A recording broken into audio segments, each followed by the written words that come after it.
So yun mga tropa, no? Sang parte man po kayo ng mundo. At kung nung oras nyo man ito pinapanood, mabuhay po tayong lahat. Kadarating ko lang dito sa Brandon.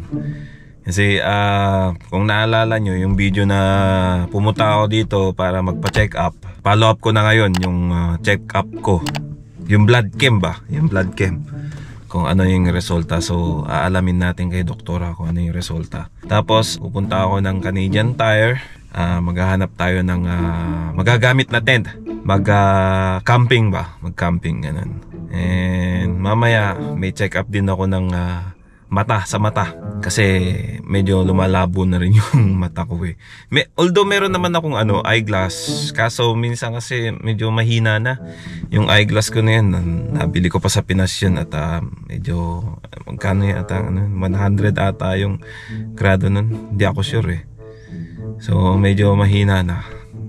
Kaya papatingin na rin ako. Tulad nito, pag nakikita ko yung tsura ko dito sa camera, medyo blur siya. Pero sa pagdadrive, okay naman mga tropa. Sa ano lang, sa pagbabasa lang ng malapit na, pag binabasa ko yung mga letra at saka malapit yung pagka ganito, malapit. Ewan ko, siguro sa katandaan na rin.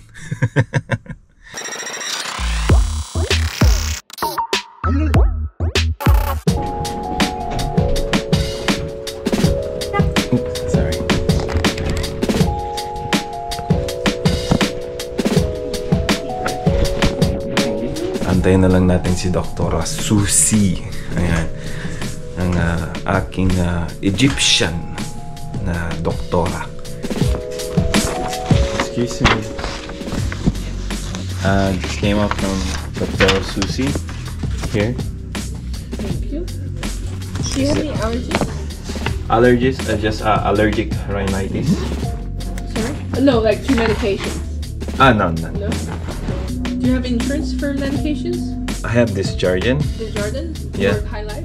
Yeah, High Life. Okay, so they ask their employees to pay at the pharmacy, take the receipt to reimburse themselves. So they should know that.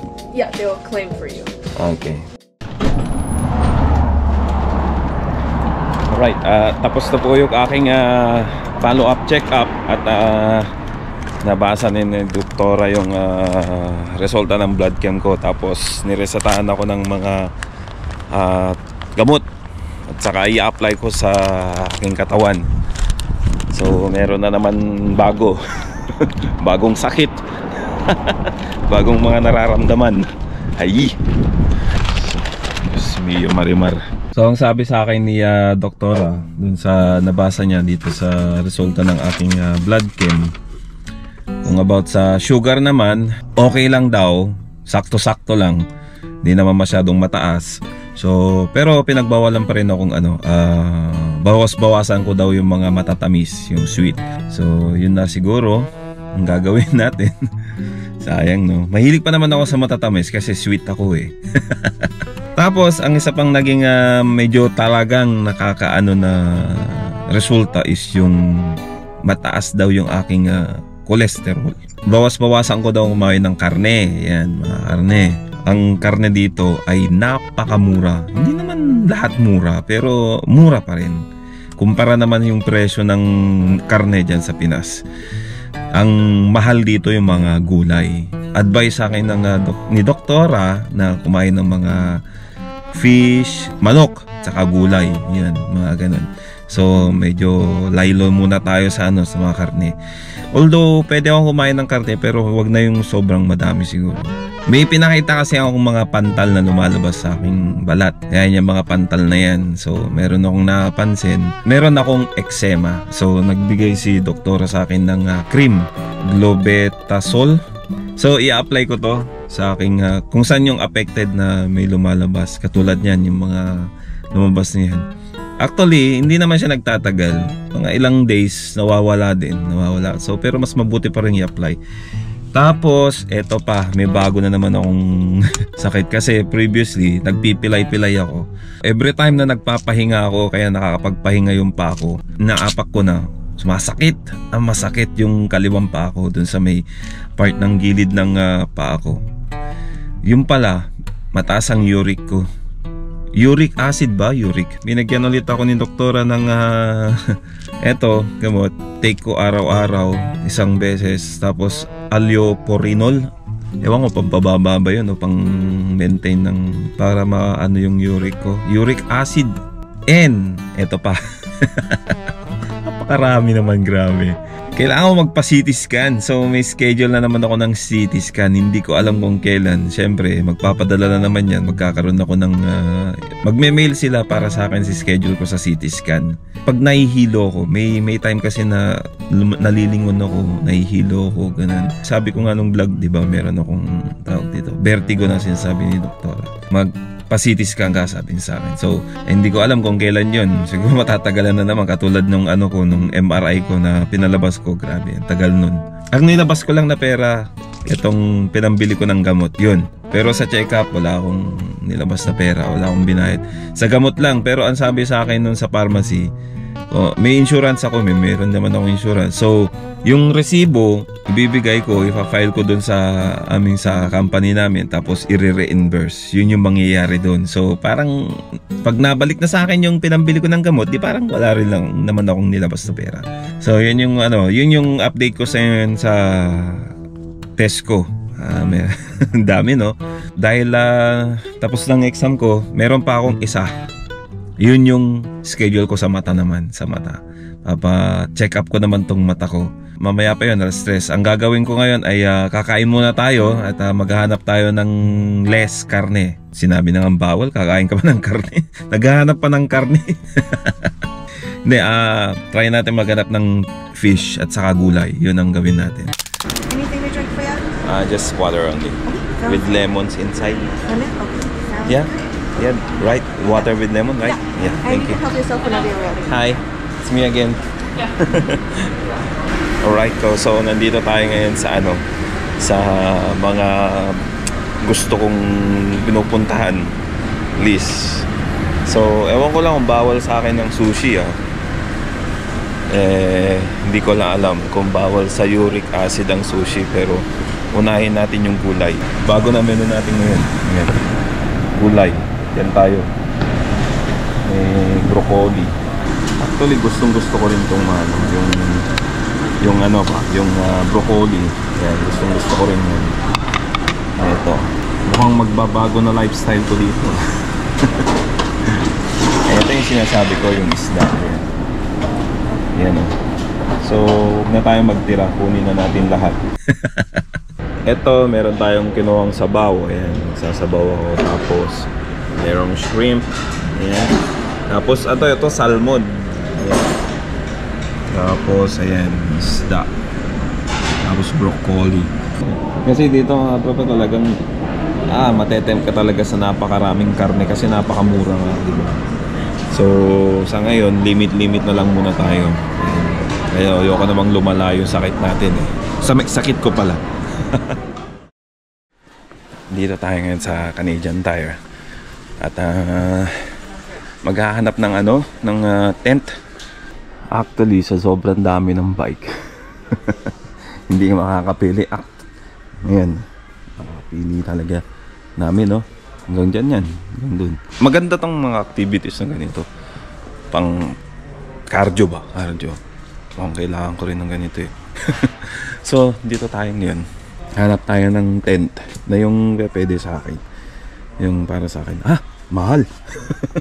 Hindi pa nga ako nakakapili. Kita ko na yung presyo, mahal.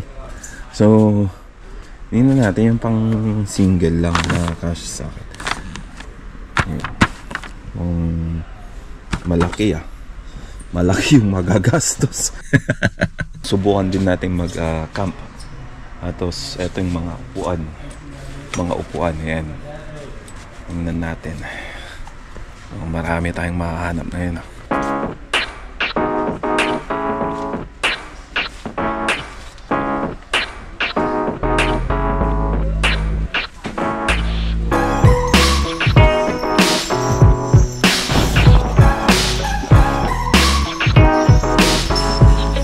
Okay na to. Kumbaga ako lang naman mag-isa. So yung 4 person din. Meron pa akong paglalagyan ng mga gamit ko sa loob. Kailangan malagay ko sa labas, hindi naman katulad nito. Panimula muna. Diba? Subukan lang naman Kung outbound yung nakita kong ano, yung sa tent. Try ko na rin itong outbound. Sa 30. Tapos yung tent nasa 80. 110 na. 110 na eh.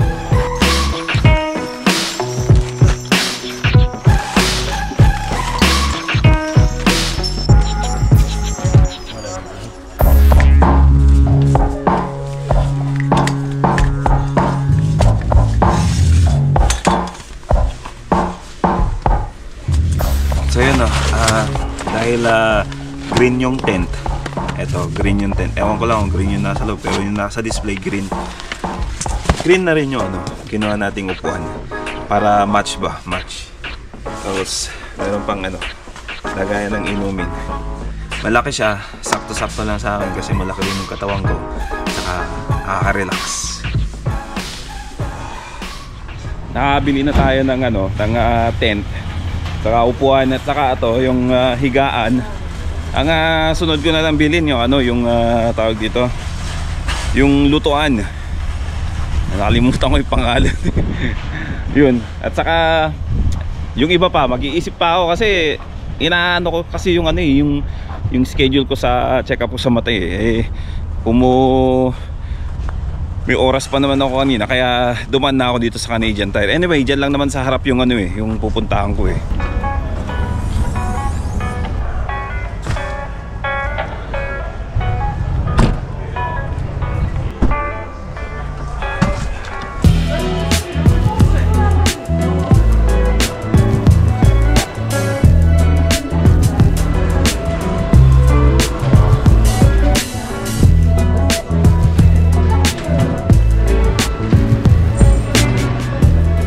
Yeah, I have an appointment today. Anatoly Sulit. Yeah. Chin there, forehead against the top bar.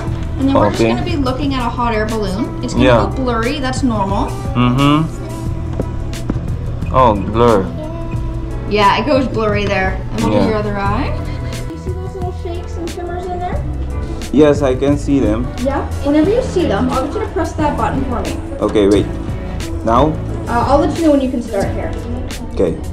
It's blinking. Yeah, you can start. So yeah, any flash of light or any like little shake or shimmer that you see, I'll get you to press that button, okay? Meron akong nakitang ano, na eyeglass. Ito kasi nasa 300 siya.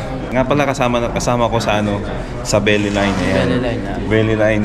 May nasabi siya sa akin kanina na ano sabi mo, nagpa-check ka dito? Oo, nagpa-check ako ng mata sa doktor nila. Oo. Ngayon, okay yung mata ko, walang problema. Itong salamin ko, worth 200. So 200 lang binayaran. Oo, kasi dito, di ba dapat pag kumuha ka ng eyeglass na may prescription? Oo, fully covered yun, yung 400. At least 400 yung pag may excess sa 400 babayaran mo. Pero yung full 400 na yun, pag below that, covered lahat. Kasi maximum of 400 tayo. Oh, kunwari, ito 300 to. 300. So, meron pang excess na 100. May tax na ba kaya ito? Hindi, wala pa siyang tax. So sasama pa tax dito. Di may sukli pa. Kaya kailangan, kung gusto mo, isagad mo na kung may prescription ka. Kaso problema nung tropa, nagpa-check up siya para kumuha lang sana ng eyeglass. Kaso nakitaan na walang problema yung mata. Kaya ikaw pa rin ang magbabayad. Kaya napilitan siya magbayad ng hindi na reimburse yung pagbili niya ng eyeglass. Akala niya ma-reimburse, yung pala hindi. Kasi dito hindi madadaya. Pero yung sa family naman, okay naman siya. Kasi wife ko at saka yung daughter ko, kailangan nila ng salamin. So 100% yan, covered silang lahat. Si madam naka-eyeglass na rin. Wife ko. Naka-100. Si baby naka-eyeglass pero wala salamin. Okay naman yung eyeglass. Okay naman yung mata. Kaya hindi siya pwede. Sinasabi ko kasi dito yung mga benefits namin sa company. Yung sapatos din, bumili ako ng sapatos. So paano nagkaroon din. Sa dental natin, sa anong gamit natin sa UFCW, di ba? Oo, UFCW. 90%. Lahat, kung may problema mo, bibigay yun. 90%. So yun. Ganun kaganda yung company namin. Mahal na mahal kami. Mahal na mahal. Kailangan ng pagtrabahuhan. Okay. Sige, salamat po sa informasyon. Naghahanap ako ng ng reading glass kasi ito yung suggest nung lalaki kanina dun sa nagpa-check up ako ng mata. Ang problema ko, walang cash sa akin. Kasi puro maliliit. Malapad yung mukha ko eh. So kailangan ko ng mas malaki. Tumaas yung yung grado ng eyeglass ko. +1 kasi dati. So parang tumaas na siya ng +1.50 ganun. Dati +1. So mga ganito 150 ganun. Kaso ang problema, maliit. Hindi siya pwede sa aking mukha. Parang ganito yung outcome eh. Masyadong maliit. Ayan. Kung tinitingnan ko, ayun no. Ang naiipit na siya sa ko. Ako. Yung kailangan ko ng yung mas palapad na eyeglass kasi wala eh. Pero yung grado niya, tamang-tama lang. Ayun. Tamang-tama lang. So, ganito. 1.5. Pag tinanggal ko medyo hilo. Blur ulit. Ganun. Shoutout sa mga kasama namin sa Loin. Si Mang Joey nandito. Hindi ako gagaling sa Loin. Talagang magaling ka rin. Magaling magpasakit ng kamay ka. Saan ka nakunta ngayon, kuya? Sa kill floor, sa Jaws, Open Jaws. Open Jaws? Kayo yung yung talagang kasi dati nagpuputol ulo. Yun yung sa main break. So ngayon doon. Kayo nung nagpa-final na Oo, pinuputol namin yung gel at saka ulo. Ngayon doon na siya nakapwesto. Bago kami yung laro basketball. Aba, nanalo? Halo. Better luck next time. Sige, kuya. Okay. Thank you very much. Sige, kuya. Ito po yung nangyari. Bale, kanina, in-assist ako ng Canadian kanina. So, nagtanong ako sa Oakley. Oakley ito, nabili ko sa Edmonton noon. Nagbakasyon ako sa Edmonton. So, ayun. Hindi kami nagkaintindihan. Ito kasing frame, like for example, ito, eyeglass, nasa 300. Kunwari, ito 300. Tapos, yung eyeglass niya, para ma-reimburse ko, kailangan prescription, may prescription siya dun sa eyeglass niya, sa glass niya. So babalikan ko yun na na yung may grado na yung eyeglass. So ganun yung mangyayari. So ang worth is nasa yung glass lang ng progressive kasi yung sinabi. So pwede siya sa malayo, pwede siya sa malapit. So pang reading pala, pang reading. 600 pala yung glass. Grabeng mahal, sabi ko. So aabot na siya ng less $1,000 Canadian dollar. Di sabi ko, wala, mahal pala. Magkano lang yung namin sa sa UFC, yung reimburse namin. Pag hindi reimburse namin yun, 400 lang yung may babawas doon. Di magbabayad pa ako ng for 500 plus. Sayang yung 500 plus. Nakita ko yung yung kababayan natin Pilipina. Shoutout nga pala kay kay Ate Regina Reyes. Ayan, tiga Imus, Cavite. Shoutout sa'yo, ate. Tapos ayun, nakausap ko siya. Sabi niya, ganito kasi yan. Pagka Oakley pala medyo mahal. Mahal nga naman talaga. Tapos sabi niya, wag yung yung masyadong yung ang may yung grado, yung talagang sakto lang, yung sakto lang. Pagka nahilo ka doon sa eyeglass, pwede mo namang balik, papalit yung dating niya, salamin niya. So mapapasa akin pa rin yung yung salamin ng original ng frame ng kinuha kong eyeglass. So sabi niya oo. So ayan, nagkwentahan kami. Ang labas is umabot siya ng 475. Yung 400 cover siya ng pwede kong i-reimburse yun. Labas muna ako ng pera, 400 yung ma-reimburse sa akin. Yung 75 na lang yun. Parang gastos ko na yun, well, at least malaking malaking bagay na yun. Yung sa akin, nabawas doon sa pagbili ko ng eyeglass. Tapos yung check-up ng mata ko is, ang cover na lang ng insurance namin is 150 na lang. Pero yung charge kanina dyan is 165. So naglabas na naman ako ng $15. So total lahat ng almost 100 less 100 yung nagastos ko dito ngayon sa eyeglass at saka sa check-up ng mata ko. Ayun. So, yun nga, maganda pa rin yung paningin ko sa paligid.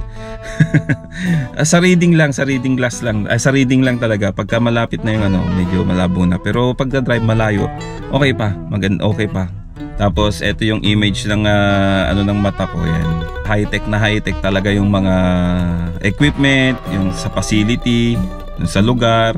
mabuti naman at nandun si ate Regina na asikaso ako, dahil kung hindi baka back out na talaga ako.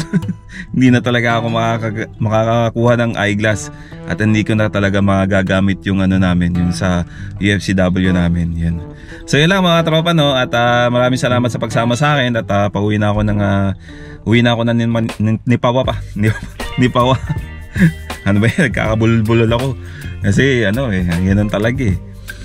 At yun lang. Sana nakatulong itong video ko, informasyon para sa mga nagbabalak na mag-apply, makapunta dito sa Canada at mag-apply bilang butcher. Ayan, ito po yung mga benepisyo naming nakukuha sa aming company. At maganda po, maganda. Baby, you give me ice and fire. Kaso, ay, ba yan? Nahulog pa. Damage na yan.